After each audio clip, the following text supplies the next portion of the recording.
Welcome back to the Death and Grief Talk podcast.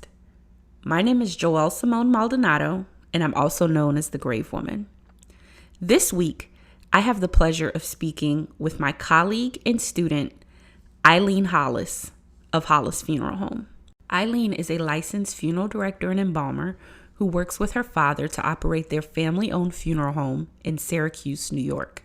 Eileen also uses social media to educate her millions of viewers about all that happens in their funeral home, including what happens in the embalming room. I've always been attracted to Eileen's upbeat and jovial personality, but it wasn't until conducting this interview that I understood and can see how much we truly have in common. During our time together, you'll hear us discuss everything from the paranormal to creating work-life balance, the paralyzing anticipatory grief that we both have developed working in the death care industry, to the importance of cultural competency and things that she's learned and gained from taking some of my courses. We also talk about living up to the tremendous legacies that those that we love have built and left for us, and just talk openly about mental health struggles and how she's using her platform to educate and empower her millions of viewers worldwide. Hi, Eileen. Hi, Joelle. How are you? I'm very good. That is good. So why don't you introduce yourself and let our listeners and watchers know who you are? My name is Eileen Hollis. I've been a licensed funeral director for 5 years now. I've been working with my dad in our family funeral home for about 9 though. Time really is meaningless to me these days, but I'm just holding down my dad's funeral home with him. It's just the two of us. We divide and conquer a lot of the time, but these days I'm trying to learn every aspect of our business because the reality of it is that I'm going to be taking over the funeral home. So it's a big anticipatory grief thing for me, but I'm really excited to do that and see how our funeral home changes and modernizes and all of that. So we had a little bit of technical difficulty, but the last thing I heard you say was that it's like an anticipatory grief thing with you anticipating taking on the funeral home, but that also means that your dad might not be there. And I know that has to bring up a lot. It brings up just so many feelings, and I can also just break down in tears when I think about it because I've had anticipatory grief for as long as I can remember. I don't know if that was because I went to Catholic school and they talked about purgatory a lot, and that freaked me out. Just the idea of floating around in darkness. I was just afraid of losing my parents, and the concept of a godmother, godfather, godparents, that freaked me out too, because I was like, where do I go? I'll live with them. I don't know. So I've just been working through anticipatory grief since I was small, but now the fact that I'm taking over this huge legacy of his and a huge house, it's a lot of anxiety to work through. And I don't know why this 2022 has been the year of sorting that out in my brain. But yeah, anticipatory grief, taking over the business. I just want to do a really good job, and I don't ever want to give up on that legacy. I'm aware that maybe someday when I'm older, I'll get burnt out. I'm always just thinking about these things about the business. And my dad is he's such an elf Like he's like Will Ferrell and Elf. He's just so happy and uplifting, and he rarely complains. And he just like sometimes he can make me feel like Walter Hobbs in a way. And I feel that I'm pretty optimistic too, but I'm a realist.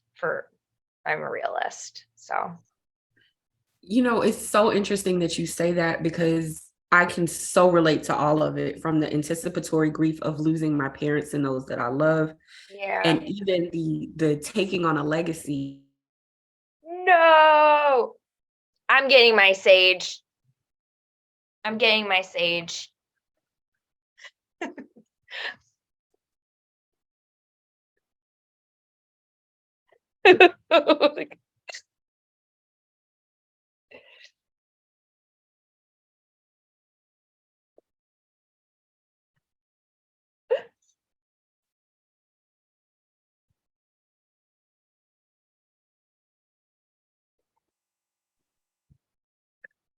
Oh, Why are you won't back? they Okay, I come literally went to go get my back?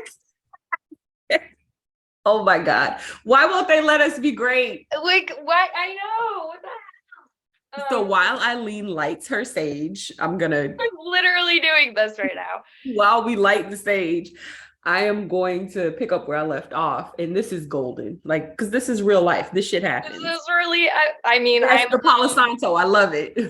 I'm a little woo-woo. And I can't wait to take your Align class. And I love that the price is 4444. Yes. Angel numbers. Very intentional, very, very intentional. But I was just saying that I can totally relate to that anticipatory grief because to an extent, and I didn't go to Catholic school, thank you. Um, to an extent, I've always had that. And I got married in February. I moved back home to South Carolina. Congratulations. Thank you. And this is something if you asked me one thing I would never do in life, it would be moving back home to South Carolina. So God has a great sense of humor because I was living life, doing it up in Atlanta for 18 years. I was like, you know what? I'm single. I'm going to move to Colorado. And bam, fell in love, met my husband, and I'm living in my grandparents' house that they built 50 years ago. I love that. Eileen, it is so much pressure because I'm so grateful. It's such a blessing, but it's like their legacy. Yeah. And I mean, my grandparents literally built this house, like Can you from the ground. can you feel them in there? Eileen, my grandma's still alive. But my grandfather and my uncle, so my uncle was a mortician, as I'm sure you know, I share that Yep. all the time. Yep. My office is his room.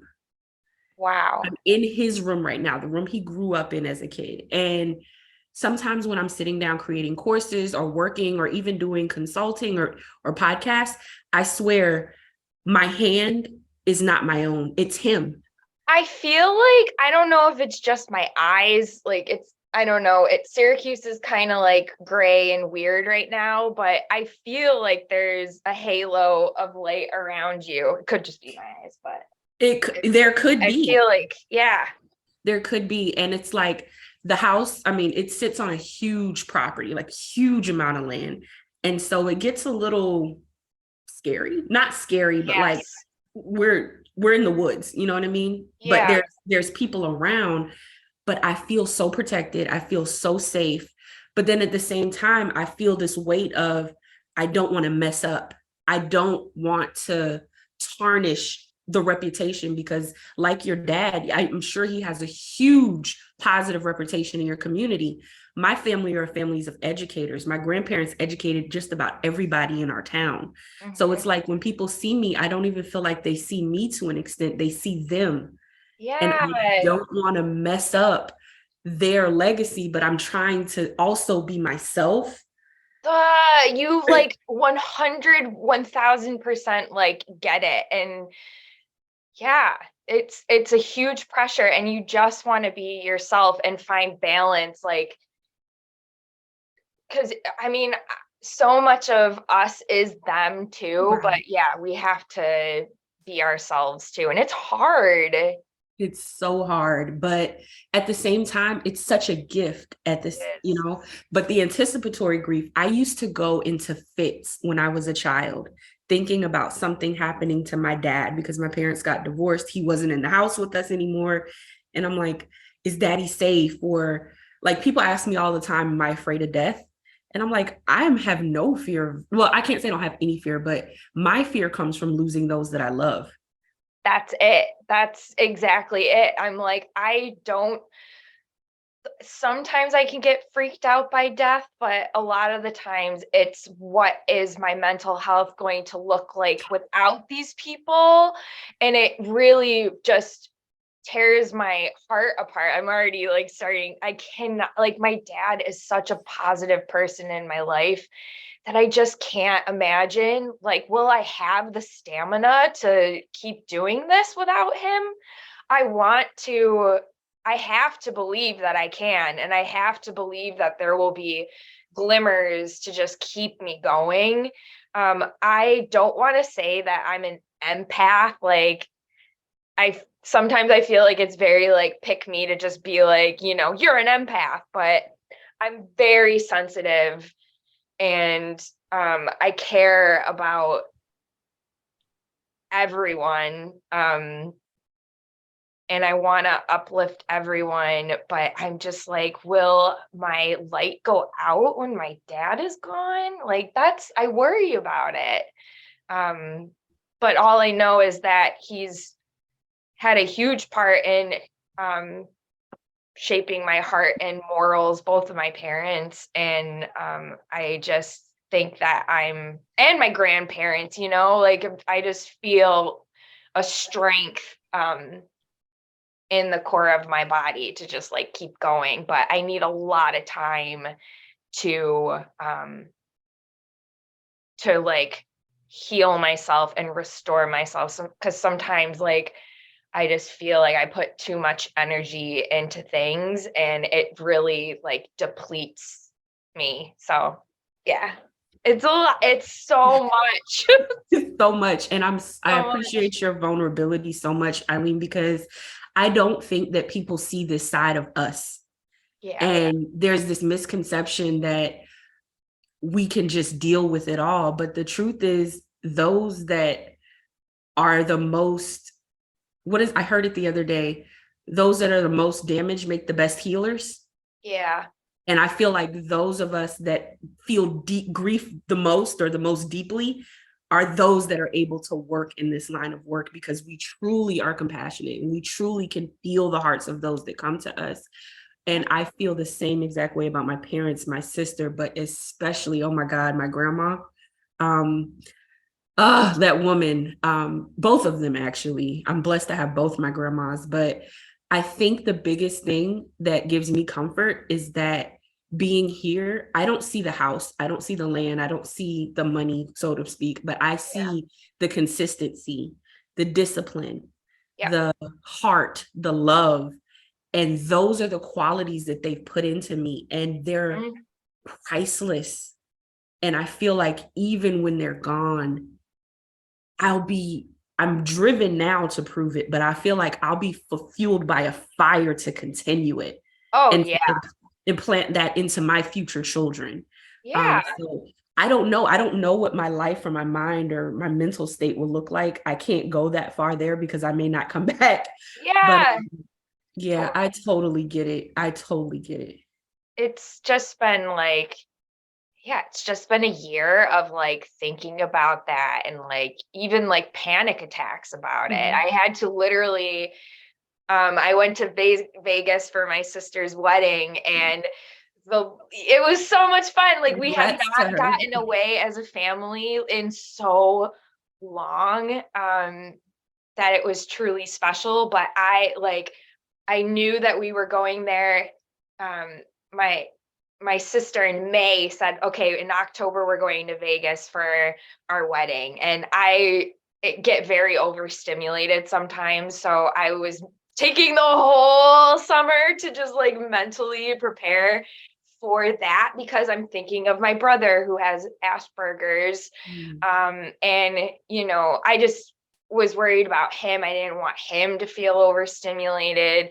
I was worrying about my parents. I was worrying about like all of the family being there. And I just had to go to my doctor and be like, listen, I think that I have generalized anxiety or something. Like, I need you to help me. So I had to get like anxiety medication. And I've been like going around telling people too, I'm like, I have anxiety medication, guys, because it has released so much stress from my body. Mhm. It's wonderful. And I just take it as is. I want to be so transparent about like a mental health journey. Because I think that's so important. Everyone has their shit, so Mhm. it's important to talk about that. Thank you for sharing that. And good for you for getting, Thank even you. saying, I need you to help me. Like, how brave is that? Yeah, I honestly want to get screened to see if maybe I have ADHD. And my husband always jokes about it because he's like, you you do, like you definitely do. And I feel like I do, but I think I just want to get screened. I don't know what difference it would make in my life now, but it would just be validating to know that. Yeah. So, I was diagnosed with ADD when I was like 4 years old. oh, Yeah. And my doctor at the time told my mom she's going to struggle so much as a child, but when she goes to college, it is going to be her biggest gift in life. And I can truly say it is my biggest gift. I can literally do about 10 things at one time and do yeah, them well. I feel like it is the perfect recipe for a funeral director yep, because you have to be able to control the chaos. And I yes, feel like that trait makes me that much better at what I do. But it is a struggle, especially in personal life when I'm on 10 and everybody else is on 4. And it's like, well, why are you on 10? So it is a struggle. But I feel like with all things, we have to be true to ourselves yes, and figure out what works for you and have people around you that truly understand and accept you. But yeah. you said something about the anxiety, and it leads me to the question, you are probably the most famous funeral director online right now. Um, I believe so. Yeah, you are. Caitlin Everybody knows who Doty. you are. Caitlin Doty. No, I know Yeah, it's Caitlin's up there, but I mean, you're more present. yeah.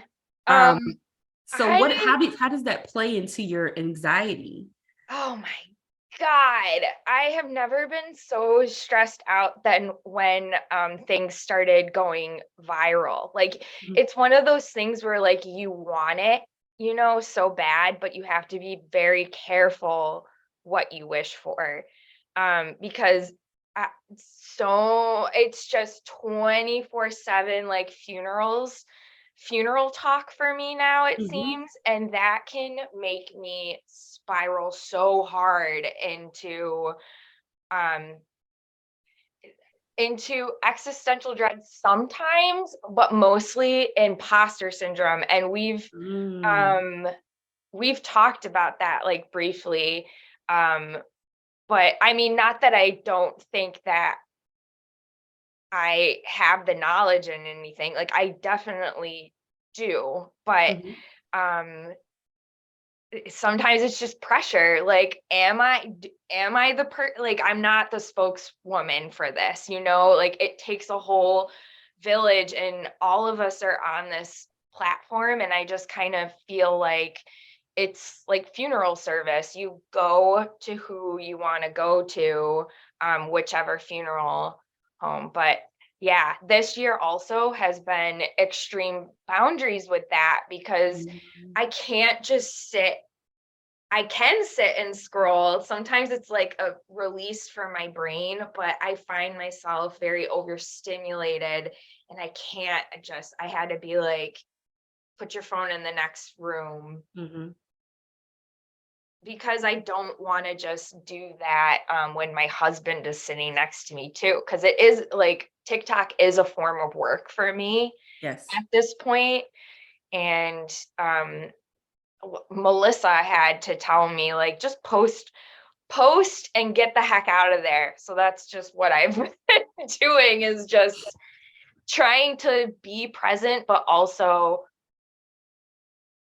go away at the same Yeah. time. I need space for my brain because it just will circle into all these different things. And yeah, it's a lot.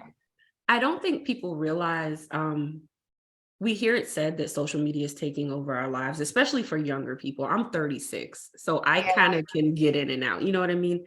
But there are 15-year-olds that their entire existence is social media.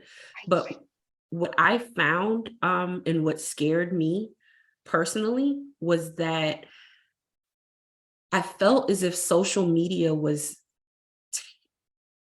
taking away my moments, if that makes sense. Yes, I said this to Jessica Chandler. I said, you're one of the most underrated funeral directors, I think, because like you and Monica are like the knight in shining armors of funeral service in my eyes.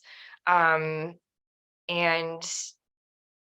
I think that what you got, you just like genuinely put out this amazing information and selflessly put out this information.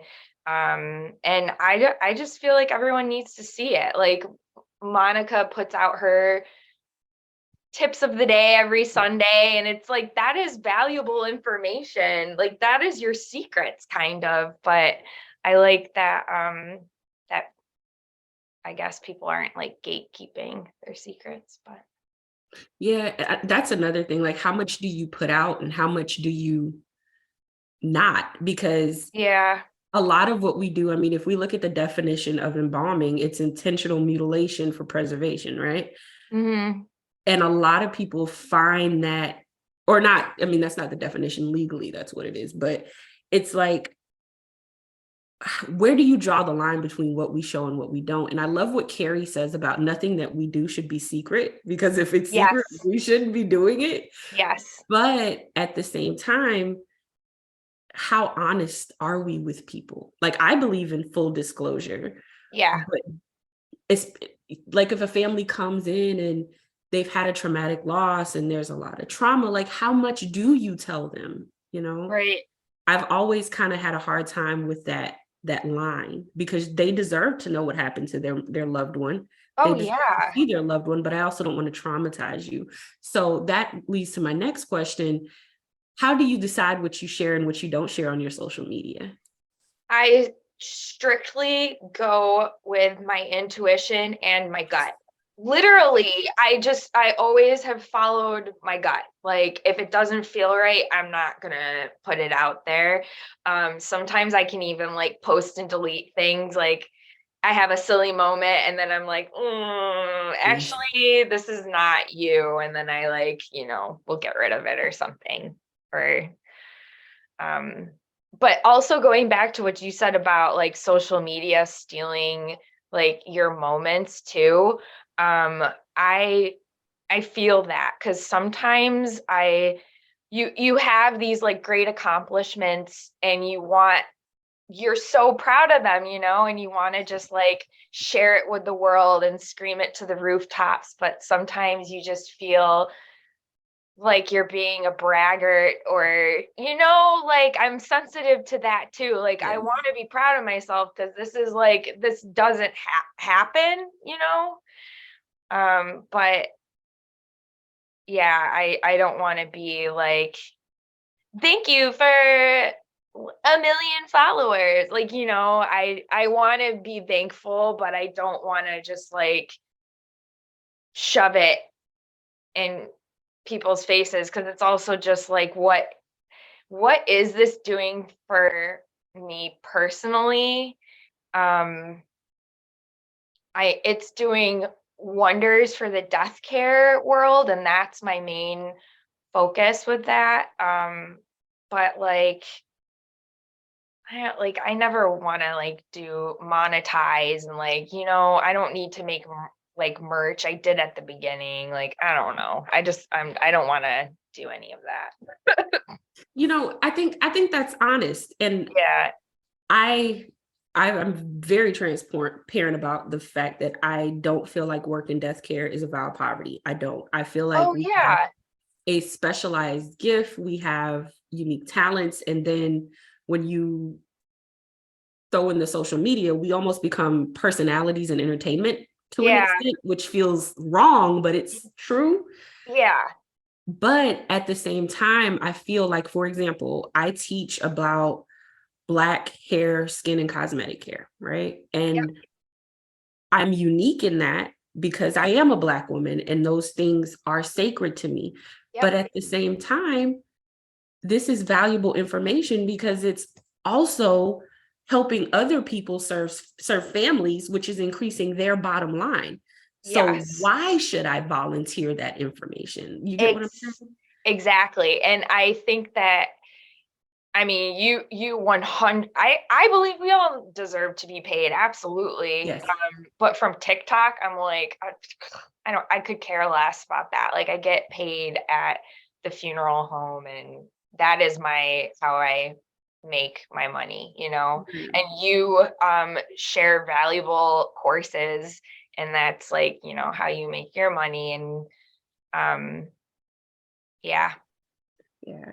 And I mean, the merch, I think Funeral Boss is amazing. Like, I'm like, Oh why my, didn't I think of this? Why did I not think of this? yeah, Like, and that's her that's livelihood. So her it's like, livelihood. yeah, it And makes sense. Monica is a powerhouse public speaker. I haven't seen her in person, but I've taken her courses, I have, and You she's have?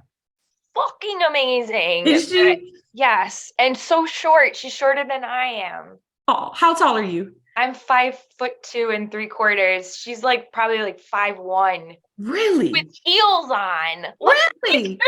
And then I know Lauren's short too, so maybe that's a thing. how short is Lauren? I think she's like 5'3". I think. Okay, we're all Yeah. just a bunch of shorties. Maybe that's another thing. I don't How know if how I'm tall short. are you? I'm 5'6", so I'd be towering over Wow. all of you. Yeah. Holy crap, we're just a Yeah. bunch of gnomes. Yes. But but yeah, so I just think it's finding your lane. And that's what I stress to people, especially my Yeah. students. Like, you don't have to do cookie cutter. I loved working in the funeral home. I plan to open a crematory one day, but teaching and Yeah. helping people connect dots and exposing them to information is a feeling that I've never felt before, that I want to feel every day of my life. Yep. Um, and you've taken my course. I don't know how many of them you've taken, but I know for sure you've taken the cultural competency Oh course. yeah. And that I really want to do the part 2 more hands-on course once you start offering those, and like just honestly, like, I've taken courses from Monica, and I've taken your course. It is so valuable, especially your courses, because we did not learn a fraction of what you taught us in mortuary school, like the reasons why people of color wouldn't go to a white funeral home, because there's a lack of trust there for good reason, and a lack of knowledge on our part. So it's just, I hope that your courses make it into the curriculum, like at mortuary schools too. Like it'd be cool, like if you could travel there, um, and just offer it. I don't know how that all works, but I hope that happens, because honestly, cosmetics in general, it was only, we read about it, we did our wax heads, we didn't really do that on um an anatomical gift. Mhm. So I guess that's what the apprenticeship is for, um the more hands-on stuff. But yeah, I would have loved to. Yeah, and you don't even have like the anatomical gifts and the range of the anatomical gifts to do that, but I wish that um we could have learned on different like shades of people and tones and stuff, and like really work on that. Yeah, and I pray that one day this information, whether it's my course, I would love it was if it was my like one of my courses or some of them, but Yeah. just the information period, it's vital because like I told ABFSC, not ABFSC, yeah, ABFSC at back in Baltimore Mhm. at the convention, like your curriculum is failing students. It is. And I have to be honest and say that we kind of were shrugged off, myself and Radical Death Studies, the Collective for Radical Death Studies, we were kind of shrugged off. And we totally lost their interest when we talked about the racist language. But my goal is, like I was sharing with you before we started recording, is to travel and Yeah. teach these courses, maybe not in its entirety, but key parts that are needed in different communities, because with COVID, we saw it firsthand. And I'm sorry to say, I don't think that 2020 and 2021 was the end of the pandemic. I feel like Mhm. it's circling back around again. Just paying attention to what's happening in China, families aren't going to have the option to say, I'm going to go to only a Black funeral home or a white funeral home. They're going to have to Right. go where they can get in. And if a professional, like I would never go to a doctor and it be acceptable that they don't know how to take my temperature, a nurse or someone there. You get what I'm saying? So Yeah. why did you go to a funeral home and it's acceptable that a director, a professional in that time of life is not competent enough to have a conversation with you, let alone provide a service? And they're afraid to have a conversation too, you know. I Yes. feel like a lot of white people just like, or in my case, I just never want to say anything like offensive too, you know. Um, but yeah, I feel like people just tiptoe around the conversation period, and then nothing gets accomplished. I So agree. you have to be willing to like make mistakes in all of these topics, even like transgender and like stuff like that. Like you have to be willing to make some mistakes and better yourself, to learn more. I agree. So let me ask you this. What has been the most impactful lesson working in death care over the past 9 years? Did you grow up in the funeral home? I did grow up in the funeral home, from 1989 until I left for college in 2007. The most valuable lesson, I think I really just observe these families, and at the end of the day, we're all alike, and we just want a safe place to grieve and not be judged, for um, how we want to leave this earth, I guess, or like a final disposition and stuff. I always freaked out, like, you know, second grade, anticipatory grief. I thought about myself dying a lot and what would happen to my body, you know, because literally my bedroom was right over like a viewing room. So I could hear people talking, and I would just think, like, I would always just think about my own death. And I just want people to feel safe at the end of the day and know that the things that they've thought about for their entire life will be honored, um, when they die. So I think the most valuable thing I've learned is just to, I don't know, just make people feel comfortable and safe, however I can do that. I love that. So I know we're running close to the end of our time. So I have a wild card question for you, which I did not plan to ask, but based on our experience with the energies that be Yeah. disrupting our time together, or Notice that when we saged everything, we did our thing, that the internet was fine. right. I love it. Yeah. So I guess this kind of falls into the paranormal. And you mentioned the Align course, which will be happening, or the Align workshop. It's not a course that'll be happening in February. But what types of paranormal or otherworldly experiences have you had in the funeral home? Because they're not what you see on TV, but they do happen. I always say that I genuinely am not sure. I've had a lot of feelings, which I think could be something. Um, there's certain areas of the funeral home that has always given me an uneasy feeling.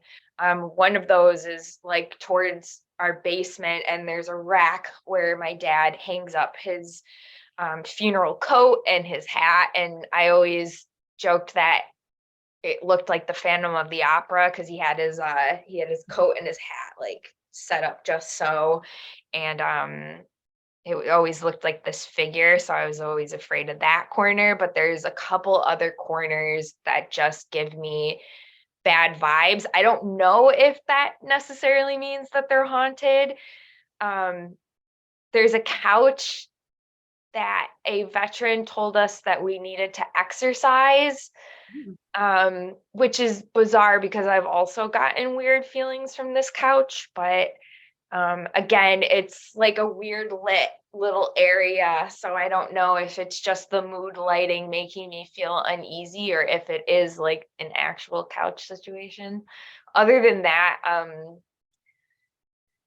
oh man, in 2021, I think it was, we had like lots of embalming machines stop working during embalmings, and our computer died in the same week. It just felt haunted to me. But we have this little like devil man in our fireplace in the funeral home, and I call it our domovoy, which is kind of like a house elf that will, if you make it mad, it'll go and play shenanigans on you. And but usually it like guards your house. So I made an offering to the little house elf in our funeral home, and then our new embalming machine arrived like the next day, so maybe that worked. And other than that, I feel constantly connected to my ancestors, and I'm excited to learn more about that because I've never actually taken any courses or anything to align myself with that world.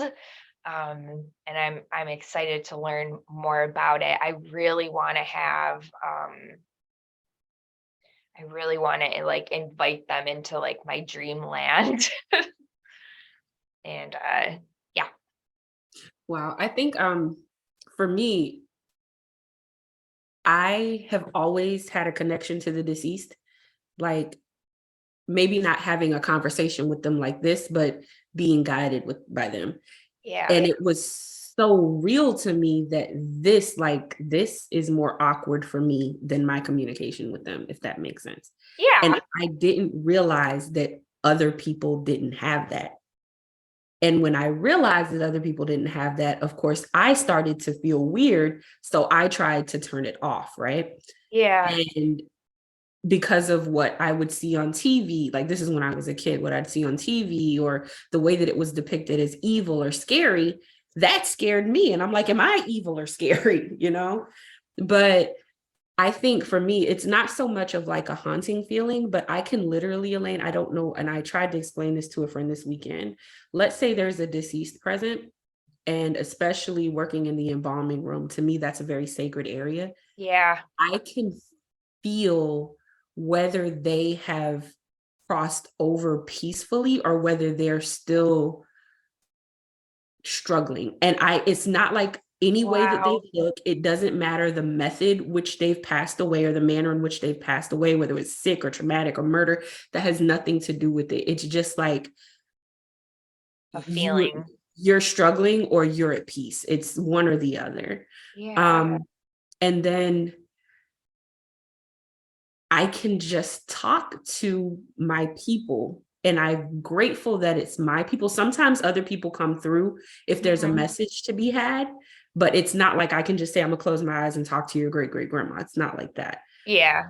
But I don't know. But as far as paranormal experiences, I've had a few things happen. Of course, I've not seen anyone get up and walk around. Right. But yeah, things turning on and off, or yeah. It's like, yeah, their strength is like guiding you. That's Yeah. pretty cool. I feel like I just see angel numbers all the time. I've just kind of like, that hasn't always happened. It was like this year I've started seeing them, and I don't know if that's just like because I'm on my phone or a lot, or what, but I choose to see it as like my ancestors guiding me on some sort of path. So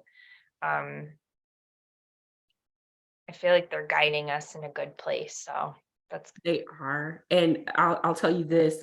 You said your desires for them to come into your dream world. yeah. You, as above, so below, you can only, I truly believe in life and in light. I will say light because there is darkness, Yep. but what you desire in the light and from love also desires you. I love that. I know. So I just want to say thank you so much for Thank your you so time. much. This was just, ugh, I always am like, I get so nervous to do interviews, but I'm always, by the end of it, I'm just always so grateful. And this was definitely like one of the most comfortable ones that I've had because it was just so natural, like the flow of it. So thank you for that. I like want to cry. I'm just a Oh, crybaby. I'm a crybaby too. I'm a crybaby too. But before you go, just let everybody know where they can follow you and where they can see you and where you are, because what you do is so creative and it's so special, and you're shining such a light Thank on you. what we do. So you deserve to be seen. Thank you. I am on Instagram and on TikTok, and it's the same handle. It's just at Hollis Funeral Home. Okay. And that's it. Awesome. Or Well, come see me at Hollis Funeral Home. yes, yes, yes, yes. But I just love you and I adore you. Thank you. And thank you. The feeling is very mutual. Thank you guys for watching and for listening. Live life, love hard, and we'll talk to you next time.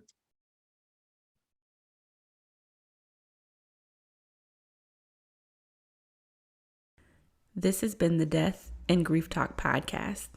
Thank you so much for listening. To learn more, visit www.thegravewoman.com.